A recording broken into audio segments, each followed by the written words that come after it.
नमस्कार, खास मुलाकात में आपका स्वागत है। मैं हूं अशोक श्रीवास्तव।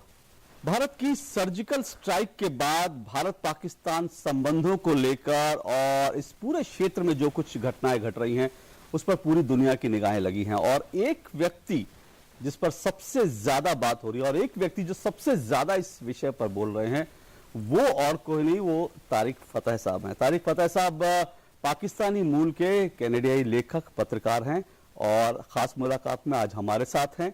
बहुत बहुत शुक्रिया तारिक फतेह साहब डीडी न्यूज से बातचीत करने के लिए। तारिक फतेह साहब, इन दिनों पूरे हिंदुस्तान में आपको लेकर काफी चर्चा है, आप जो कुछ कह रहे हैं उसको लेकर बहुत चर्चा है, क्योंकि पाकिस्तान के बारे में ऐसा माना जाता है कि जितना आपकी स्टडी है सबसे ज्यादा एक तरह से कह सकते हैं कि पाकिस्तान के चरित्र को लेकर, पाकिस्तान में जो कुछ होता है उसके बारे में काफी जानकारी आपको है। अभी जो खबरें आ रही हैं, आज ही जो खबर एक तरह से आई है पिछले 2-3 दिन से, खास करके डॉन अखबार भी लगातार ये कह रहा है, वो लोग कह रहे हैं कि भाई पाकिस्तान में जो दोनों शरीफ हैं, नवाज शरीफ और राहिल शरीफ, थोड़ा सा मनमुटाव हो गया, तनाव हो गया सिविलियन गवर्नमेंट में और मिलिट्री में थोड़ा सा तनाव है। नवाज शरीफ साहब लगातार दबाव डाल रहे हैं कि भाई अब वक्त आ गया कि आतंकवादियों के खिलाफ कार्रवाई करें।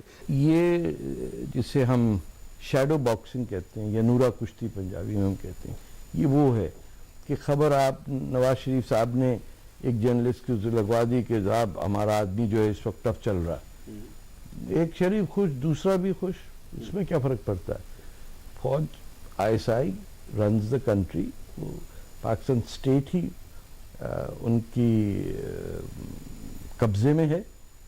ये शरीफ वरीफ ये तो आने जाने वाले लोग हैं, इनको डेकोरेशन के लिए रखा हुआ है ताकि अमेरिका का जो कैरी लुगर बिल है जिसके तहत अगर फौज टेक ओवर करे तो it triggers an automatic ban on all flow of American financial aid to Pakistan. Tarik Fateh साहब, तो इंडिया की जो सर्जिकल ऑपरेशन थी, क्या आपको लगता है उसके बाद कुछ फर्क आया है? क्योंकि इस सर्जिकल ऑपरेशन को लेकर काफी कुछ बात पूरी दुनिया में चल रही है, भारत की ओर से ऐसा कहा जा रहा है, कोशिशें चल रही है कि पाकिस्तान को अलग थलग किया जाए, तो इसके बाद कोई आपको लगता है कुछ चीजें बदली हैं क्या? कैसे अलग थलग करेंगे अमेरिका से? ये तो रिश्वत दे के किसी को भी खरीद सकते हैं। व्हाइट हाउस के अंदर, ओबामा के व्हाइट हाउस के अंदर पाकिस्तानी बैठे हुए, हिलरी क्लिंटन की चीफ ऑफ स्टाफ पाकिस्तानी है। तो आइसोलेट किससे करेंगे? उनको क्या ताल्लुक है कि बेल्जियम में क्या हो रहा है, उससे क्या ताल्लुक है पाकिस्तान का? चीन से पैसा ले रहे हैं, सऊदी अरेबिया से पैसा ले रहे हैं। 50,000 कंटेनर अमेरिका का गुम गया पाकिस्तान में, कंटेनर, शिपिंग कंटेनर 50,000। इसका मतलब कितने टैंक गायब हैं, कितना असलहा गायब है। यानी एक कंटेनर आता है उसके अंदर एम्यूनिशन है, वो जब काबुल पहुंचता है उसके अंदर आलू होते हैं जी। तो ये कहां जा रहा है सब कुछ? इनको किसी की नहीं पड़ी है जब तक इन स्विस बैंक अकाउंट्स तैयार है इनका अकाउंट खोलने और अमेरिका इनके बच्चों को वीजा देती है। तो आइसोलेशन क्या? लेकिन जैसे सार्क में भी हमने देखा कि शायद पहली बार हो रहा है कि जिस तरह से हो गया, हाँ? उससे क्या फर्क पड़ता है पाकिस्तान को? क्या लेना देना? वो जो आप आईएसआई के एजेंट्स ढाका में बम मारते हैं वो सार्क के अंदर मेंबरशिप की वजह से करते हैं। आप सार्क से निकाल दीजिए, लेकिन अगर आप बलूचिस्तान को एज ऑब्जर्वर स्टेटस देते हैं सार्क में, तब बात बनेगी ना। तो आप ये चाहते हैं कि मतलब आपको लगता है कि कुछ और चीजें, बड़ी चीजें जो हैं वो करने की जरूरत है, चीजें और जो मुमकिन है वो हिंदुस्तान नहीं कर रहा। जैसे पानी बंद कर दें। तो पाकिस्तान कहता है कि वो इंटरनेशनल कोर्ट में चला तो वो तो हिंदुओं के हाथ का दिया हुआ पानी नहीं पीते। तो वो तो इंडस तो है ही सिंधु दरिया, उसका पानी मत पिए।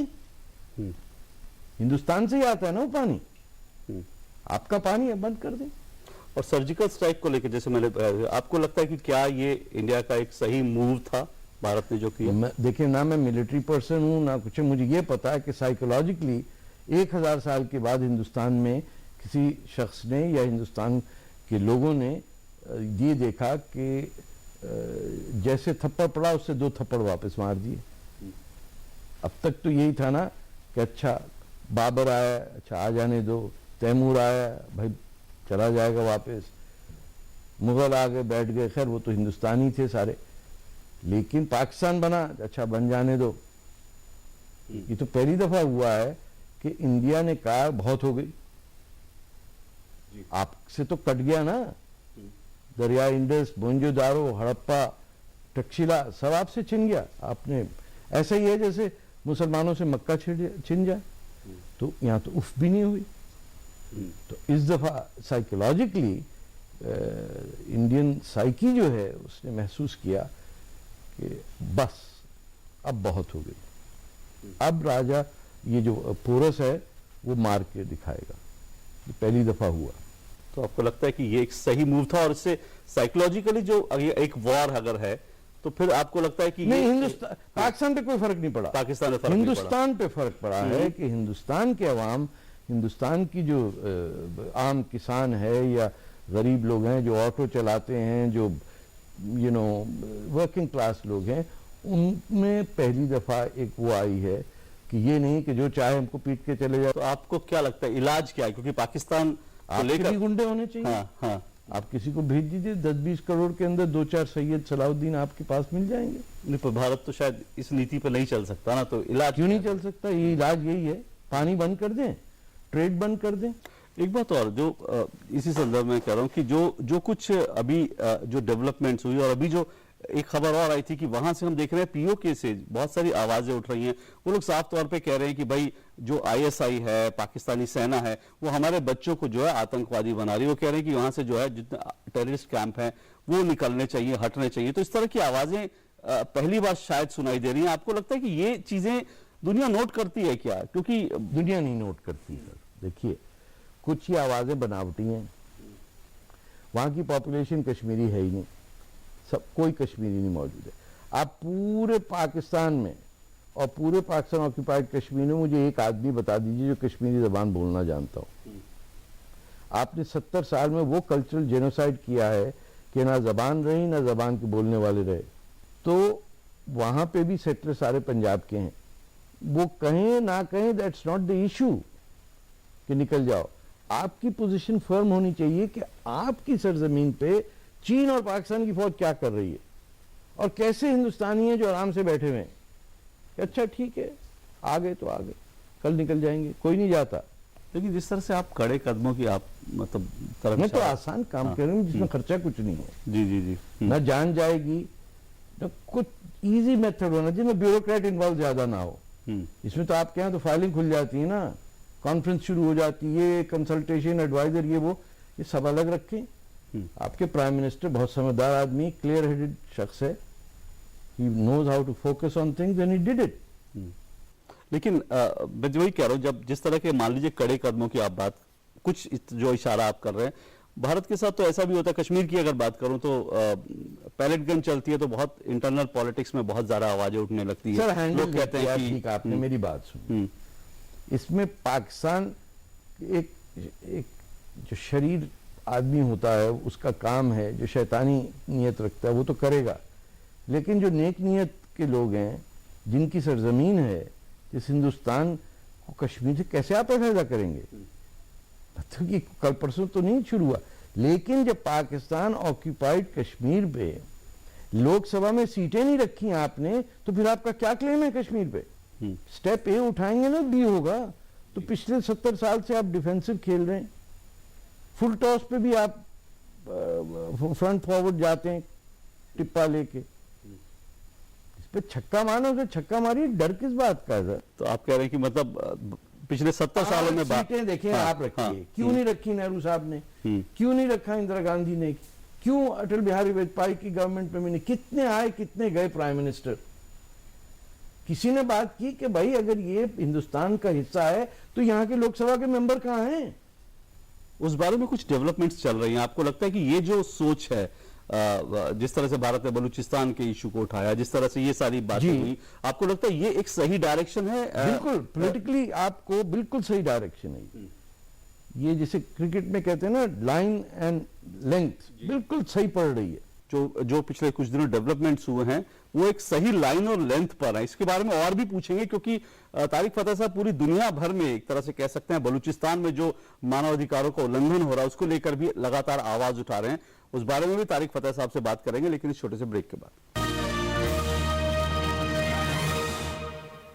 वादा किया था मैंने वादा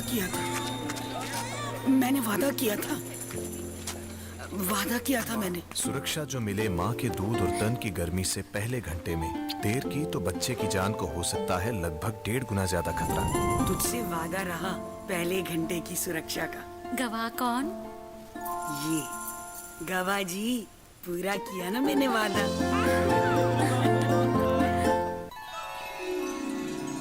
गुड मॉर्निंग। अरे तुम्हारे चेहरे पर ये दाने कैसे? रात मैंने मुहासो वाली क्रीम लगाई थी जो आप लाए थे। लाना जरा वो क्रीम। ये लीजिए। ओह गॉड, दुकानदार ने तो मुझे एक्सपायरी डेट वाली क्रीम दे दी है। क्या अब हम कुछ नहीं कर सकते? क्यों नहीं कर सकते? बिल है ना मेरे पास। जी हाँ, आप दुकानदार की शिकायत कंज्यूमर फोरम में करें। जागो ग्राहक जागो। उपभोक्ता मामले विभाग, भारत सरकार एवं एसोचैम द्वारा जनहित में जारी। ए से ऑटोमोबाइल्स हो या एस से सुपर बाइक्स, सारे देश का इंजन हम ही तो चलाते हैं। HP lubricants, A to Z आपके काम आते हैं। रोशनी का सिर्फ एक ही नाम, सूर्य। सूर्य LED, खर्चा कम, चले ज्यादा, घर घर रोशनी का वादा। पढ़ने लिखने खेलने के दिन मजदूरी में गवाए, शाम को लौटो तो बापू पूछे कितने पैसे कमाए। कितना अच्छा होता जो मैं स्कूल जाता, लिखता, पढ़ता, लौटता तो बापू पूछता बोलो क्या सीख कर आए। आपके बच्चों की आंखों में एक सपना है जिसे शिक्षा ही सच कर सकती है। मजदूरी नहीं, 14 वर्ष से कम उम्र में बाल श्रम करवाना कानूनन अपराध है। इतनी प्यारी, आय हाय, जाने क्या खाए। 6 महीने में होगा माँ का दूध ही। ना रे ना, जरूर खाए कुछ और भी। दीदी चावल का मार, फिर दाल का पानी। ध्यान से देख, है कुछ और कहानी। मुंडी ऐसी बढ़ती जाए, बताओ ना क्या क्या खाए। यही सब, पर 6 महीने की हुई अभी तो। अरे तभी तो। घर में जो भी हो सब पकाओ, गाढ़ा बनाओ और खिलाओ। 6 महीने जब पूरे हो जाएं, पेट पूजा की घड़ी आए। H से हाईवेज हो या I से इंडिया की रेल, सारे देश का इंजन हम ही तो चलाते हैं। HP lubricants, A to Z आपके काम आते हैं। खास मुलाकात में आपका एक बार फिर स्वागत है। आज हम तारिक फतेह साहब के साथ हैं और तारिक फतेह साहब पाकिस्तानी मूल के कनाडाई नागरिक हैं और लेखक हैं, पत्रकार हैं और आजकल जो है हिंदुस्तान में और दुनिया भर में खास करके पाकिस्तान को लेकर इनके लेख और इनके जो तमाम इंटरव्यूज हैं बहुत चर्चा में। तारिक फतेह साहब, ब्रेक पे जाने से पहले हम बलूचिस्तान की बात करते हैं, मैं उस पर आऊं, लेकिन उससे पहले एक बात और मैं खास करके आतंकवाद को लेकर पाकिस्तान के ऊपर बात करूंगा, क्योंकि आपने पिछले दिनों जैसे कहा कि भाई हाफिज सईद तो दरअसल वहां का प्रधानमंत्री है, आपने इस तरह का बयान दिए थे। आपको क्यों लगता है कि पाकिस्तान जो है दरअसल आतंकवाद को लेकर कभी कुछ करेगा नहीं और कुछ एक्शन नहीं लेगा? क्योंकि मैं फिर कह रहा हूं कि कई जगह बार बार खबर आ रही है कि भाई पठानकोट को लेके और 26/11 मुंबई पे जो हमला हुआ था उस पर शायद थोड़ा प्रेशर अमेरिका बढ़ा रहा है, कुछ हो सकता है। कहाँ से अमेरिका प्रेशर बढ़ा रहा है सर? अमेरिका को जाने दें। एक समीर अमीन, एक बहुत बड़े फिलोसफर सेनेगाल में, अरब राइटर, उन्होंने कहा था कि the armies of the north can never bring freedom to the people of the south. भूल जाइए, साउथ जो डेवलपिंग वर्ल्ड है उसके मामले साउथ ही सॉल्व करेगा। तो Pakistan is very well entrenched in the lobbying system in the United states. आपके जो इंडो अमेरिकन हैं वो इसी में लगे रहते हैं कि पैसा कहाँ बन जाए, कितनी बड़ी शादी हो, हाथी पे दूल्हा आए या 15,000 घोड़ों पे डांस करता हुआ आए। जो पाकिस्तानी अमेरिकन हैं वो कांग्रेस के अंदर बैठे हुए हैं। तो इंडियन इंटेलिजेंशिया और अपर मिडिल क्लास का इंटरेस्ट ही नहीं है सिवाय सेल्फिशली अपने आप में पैसे जमा करने का। कितनी बड़ी बेंटली चला रहे हैं, कितने $1 बिलियन का घर है, उनका बच्चा फौज में नहीं जाता है। सोल्जर आपको वर्किंग क्लास गांव का लड़का मरता है, उनका बच्चा बनता है ब्रिगेडियर बड़ा होके। तो ये हिंदुस्तान के मसले हैं जो उनको सॉल्व करने। पाकिस्तान का जहां तक ताल्लुक है तो है ही टेररिस्ट स्टेट। तो वहां एक सर फूलों की दुकान में तो फूल ही बिकते हैं ना। आपको आम खरीदने तो आप फ्रूट वाले की दुकान में जाए। ये जब इन्हें डिक्लेयर्ड इस्लामिक स्टेट है, इस्लामिक स्टेट यानी कभी था ही नहीं। पिछले 1400 साल में कोई स्टेट इस्लामिक हुआ ही नहीं। हिंदुस्तान में काट के आपने एक इस्लामिक स्टेट बनाया जब जो इस्लामिक स्टेट होता है उसका तो काम ही है कि नॉन मुस्लिम पे वो खिलाफत नाफिज करे, उस पर हिंदुस्तान खासतौर पर उसमें गजवा हिंद चलाए, तमाम हिंदुओं को या तो मुसलमान करे या उनसे जजिया ले। ये तो क्लियर है, इसमें इख्तलाफ नहीं है, कोई भी कह दे। ये लोग कह देते हैं कि गजवा हिंद हो चुका, भाई खत्म करो, लेकिन नस्र मिनल्लाह फतहुन करीब पाकिस्तान फौज का मोटो है, जिसमें अल्लाह ताला अपनी फौजों को कहते हैं कि तुम्हारी विक्ट्री अनकरीब है, नस्र मिनल्लाह फतहुन करीब, यानी फतह जो है आने वाली है। ये उसको वैसे इंटरप्रेट करते हैं, they want to destroy India. तो वहां से कौन सी आपकी बस चल रही है वाजपेयी साहब की, और फ्रेंडशिप और अमन की आशा, ये सब फ्रॉड है सर। लेकिन पाकिस्तान की सेना भी तो पैसा ही बनाने में लगी, जो खबरें आती है वहां के जनरल जो है वो पूरे इसी बिजनेस में ही है, शायद इसको एक देखिए बिजनेस वो बना तो दिया बिजनेस टेररिज्म बना रहे हैं ना, लेकिन मरने वाले तो मरने के लिए तैयार हैं। आपके यहाँ तो नहीं है ना सिविलियन कम्युनिटी में लोग मरने के लिए। कोई मुझे बताइए सोल्जर जो अपर मिडिल क्लास फैमिली का ऑर्डिनरी सोल्जर हो, इजराइल में हो सकता है कि बड़े सेठ का बेटा आर्मी में ना हो, चाहे बिलियनर हो चाहे वो लॉन मूवर वाला हो। जर्मनी में, यूनाइटेड स्टेट्स में, ब्रिटेन में, सिंगापुर में, everybody is a soldier. Duty करते हैं 2 साल, खत्म, उसके बाद जो करना। आपके यहाँ आपने एलिट बना दिया है कि ये लोग अफसर बनेंगे और ये लोग जंगे लड़ेंगे, फिर जब मर जाएंगे हम इनको सैल्यूट देंगे, नारे लगाएंगे। आपके सामने जो दुश्मन है वो कह रहा है कि हम में से हर कोई तो मरने के लिए तैयार है, क्योंकि जिंदगी शुरू ही मौत के बाद होती है। तो डैनियल पर्ल का जिसने गला काटा, वो तो ही वॉज बोर्न इन इंग्लैंड और School of Oriental and Asian Studies SOAS का ग्रेजुएट था। कराची में उसने डैनियल पर्ल का वीडियो पे गर्दन काटी। एक तरफ वो लोग हैं जो मरना चाहते हैं, दूसरी तरफ उनके सामने वो लोग हैं जो जिंदा रहना चाहते हैं। तो वो तो मर के भी जीतेंगे, तो आप उनको कम से कम मौत से तो अलग रखें। तो इलाज क्या है हाफिज सईद का? पानी बंद करें ना, खुद ही लोग उठेंगे ना। जो पिछले 3 महीने से अपर पंजाब में बिजली नहीं है, कह रहे हैं कि मंगला डैम का एक पावर जनरेटिंग यूनिट फेल हो गया है, पार्ट्स ना आने दें।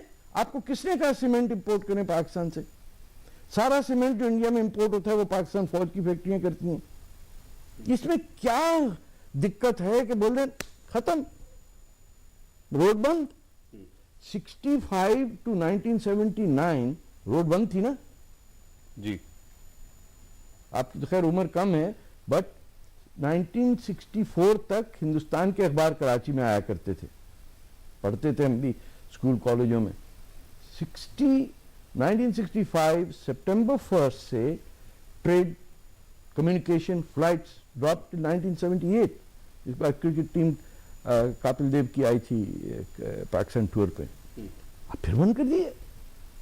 लेकिन तारिक साहब, भारत में तो पाकिस्तानी कलाकारों को वापस भेजने की बात पर भी 2 मत हो जाते हैं। कुछ लोग कहते हैं भाई वो तो कलाकार हैं, आप कला को कैसे करेंगे, पानी को क्यों बंद करेंगे, इस तरह की बातें होने लगती हैं। अरे तो पानी मांग ले, सऊदी अरेबिया से मांग ले, चीन से मांगे ना जो उनके यार हैं।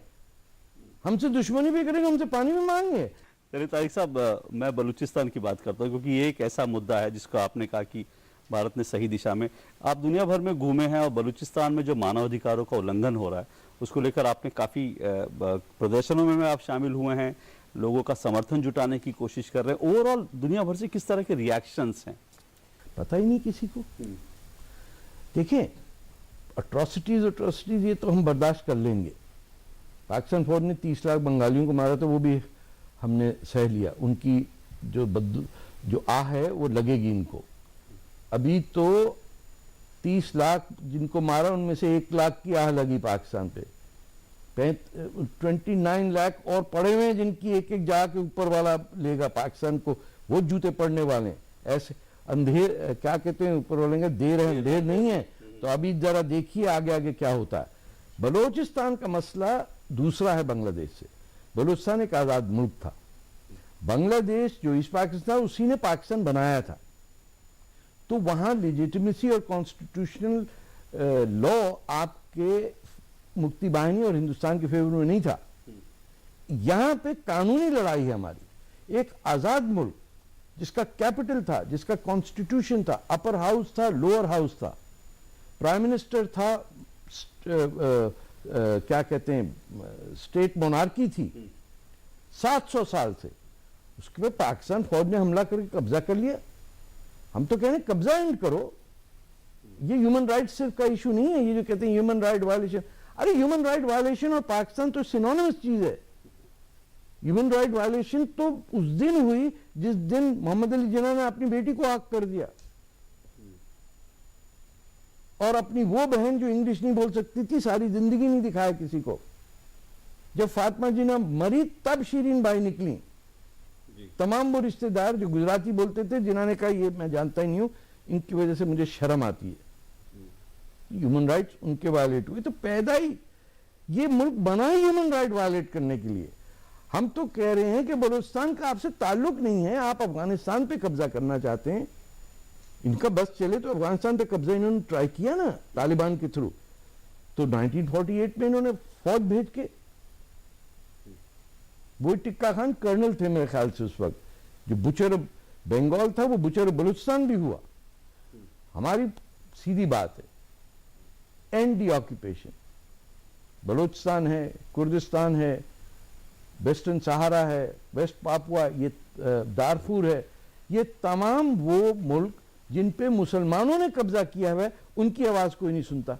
क्योंकि जैसी वो लोग आजादी मांगते हैं, ना अहल लिबरल लेफ्ट वाले लोग कहते देखिए ये इस्लाम के अगेंस्ट बोल रहा। तो 5 लाख आदमी आपने 2005 में 5 लाख अफ्रीकन मुस्लिम्स को अरब जंजावीद ने जेनोसाइड कर दिया। मैं आपको बेट लगाता हूं पूरे हिंदुस्तान में किसी को पता ही नहीं होगा कौन दारफूर के कहां से नई बात ले आया। बात यह है कि ये गुंडागर्दी जो तैमूर और बाबर और तुगलक और अल्तमश गुंडागिरी, जिसमें मोहम्मद बिन कासिम और महमूद गज, ये पूरी माइंडसेट जो है ये फैशिस्ट इस्लाम है। ये जहां जाता है कत्लेआम होता और मुसलमान ज्यादा मरते हैं कंपेयर टू नॉन मुस्लिम। इस पे कोई बोल नहीं पाता। बलूचिस्तान आजाद होगा तो बलूचिस्तान और बांग्लादेश वाहिद मुसलमान मुल्क होंगे जो खड़े होकर हिंदुस्तान के साथ पूरी दुनिया में कहेंगे कि between the choice of Allah Islam and mullah Islam we go for Allah Islam. मुल्ला इस्लाम का हमने कोई ठेका नहीं लिया। ये जिन्होंने फैक्ट्रियां लगाई हुई मदरसों की आज से 1000 साल से चल रहे हैं, जिसकी मर्जी में आए जो हदीस लिख दिया, जिसने शरिया लिख दिया। कुरान में है कि आज हमने तुम्हारे लिए तुम्हारा मजहब कंप्लीट कर दिया और सारा शरिया उसके बाद लिखा गया।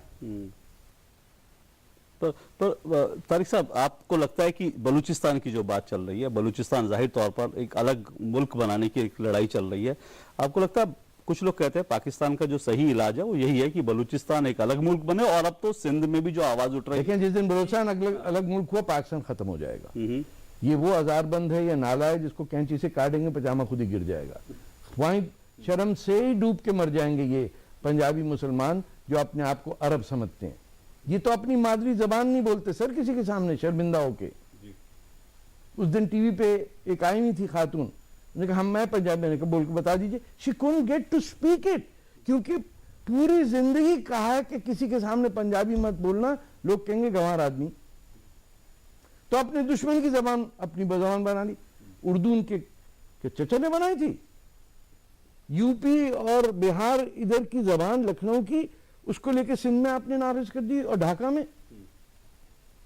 ये तो कॉलोनियलिज्म का वर्स्ट एस्पेक्ट हुआ ना। अंग्रेज ने भी आके यहाँ नहीं कहा था कि भाई ये तामिल मुझे मजा नहीं आ रहा है, इसको जरा फ्रेंच कर दो। इतनी पिटाई होती। खैर पिटाई तो हुई। तो सिंध में भी जो चल रहा है उसके बारे में थोड़ा सा, क्योंकि सिंध में लग रहा है कि वो सिंध डैमेज हो गया। हाँ। सिंध का जो इथोस है वो माशाल्लाह आपके यूपी और सीपी और बिहार और यहाँ के मुसलमानों ने उसको डिस्ट्रॉय कर दिया। उनका कैपिटल कराची में कुछ सिंधी शायद ही कभी को बोलता हो। कराची की जबान गुजराती और सिंधी होती थी, वहाँ ख़त्म हो गई। तमाम सिंध के शहरों में उर्दू स्पीकिंग मेजॉरिटी है, जहाँ सिंधी जबान इज सेकेंड ग्रेड। उसी सिंधु देश के अंदर सिंधी जबान पे बैन लग गया 1956 में 1 यूनिट बना दिया गया और सिंध का कैपिटल लाहौर कर दिया गया। बताइए, ये ऐसी बात है, यूपी का कैपिटल जो है वो चेन्नई में हो गई कि जहां कोई छोटा सा मामला है निकले भाई ट्रेन जाके 3 दिन में पहुंचेगा कैपिटल, लखनऊ भूल जाए तो we are talking of gross injustices done to ordinary people over 70 years। 70 साल जहालत के जिसको टॉलरेट किया हिंदुस्तान ने, और टॉलरेट इस तरह किया, आपका जो साइकी मैं समझाऊं इंडिया की कि छोड़ो यार, झगड़ा फसाद खत्म करो, मिल बैठ के बात कर लो, ये अब नहीं चलेगा। और मोदी साहब ने खड़े होके दिखा दिया है कि how to stand up to a bully. हर स्कूल में एक दादा होता है जो बच्चों को थप्पड़ मारता है कान, ये दुनिया का किराए का दादागीर है पाकिस्तान, इसको सही आदमी मिला जो ठीक कर देगा। एक बात छोटे मैं 2-3 चीजें और आपसे पूछना चाहता हूँ, ये कि आप पाकिस्तानी मूल के हैं, लेकिन बहुत से लोग कहते हैं कि भाई ये आप क्या पाकिस्तान के खिलाफ जो आप बोलते हैं, क्या ये आपका निजी कुछ कारण है या फिर कुछ और क्या कारण है?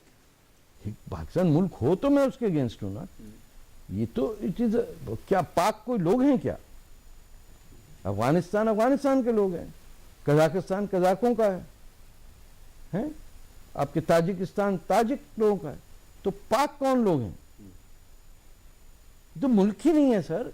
तारिक साहब, एक आखिरी बात, भारत के आप मतलब भारत जो है वो आपको लगता है कि भारत आपका दोस्त है या लगता है कि दुश्मन का दुश्मन है? क्योंकि कुछ लोग कहते हैं कि दुश्मन का कहां दुश्मन से यार? हाँ। ये तो मैं आपसे पूछूं जी, आप मुझसे क्यों पूछ रहे? नहीं, आपको क्या लगता है? क्यों आप बताइए, ये क्या बात है एक भारतीय से आप पूछ रहे कि आपको क्या लगता है? किसी बच्चे से कहते हैं तुम्हें माँ कैसी लगती है, 3 बच्चे बोले भाई ये 2 तो प्यार कर सकते हैं माँ से, तू बता तू क्यों कर रहा? एक भारतीय से आप पूछ रहे हैं कि भारत से क्या लगाओ? बाचा खान से आप कहेंगे क्या आप हिंदुस्तानी है नहीं है? खैर अब तो मरूम, उन्होंने अपने आप को दफन नहीं होने दिया। जी बिल्कुल, बेकार मुल्क, घटिया लोग जो अपनी माओं की और अपनी मादरी जबान की रिस्पेक्ट नहीं करते, उनको अल्लाह ताला कभी नहीं चैन नसीब करेगा। ये जबानें तो उसी की बनाई हुई है ना। एवोल्यूशन को भी आप देखें तो कहीं से कोई तो फोर्स है ना, ये तो उसको डिफाई कर रहे हैं। तो तारिक फतह साहब हिंदुस्तानी हैं, दिल से हिंदुस्तानी हैं और कहते हैं कि पूरी तरह से हिंदुस्तानी, हिंदुस्तान से इसलिए उन्होंने बहुत मोहब्बत है, और पाकिस्तान के बारे में साफ कहते हैं कि पाकिस्तान कोई दरअसल देश ही नहीं है। और ये भी कहते हैं तारिक फतह साहब कि इस वक्त जो बलूचिस्तान को लेकर और बाकी चीजों को लेकर, पाकिस्तान को लेकर जो नीति है प्रधानमंत्री नरेंद्र मोदी की, वो नीति सही दिशा में काम कर रही है। बहुत बहुत शुक्रिया तारिक फतह साहब, डीडी न्यूज से बात करने के लिए। मेहरबानी। बहुत बहुत शुक्रिया आपका।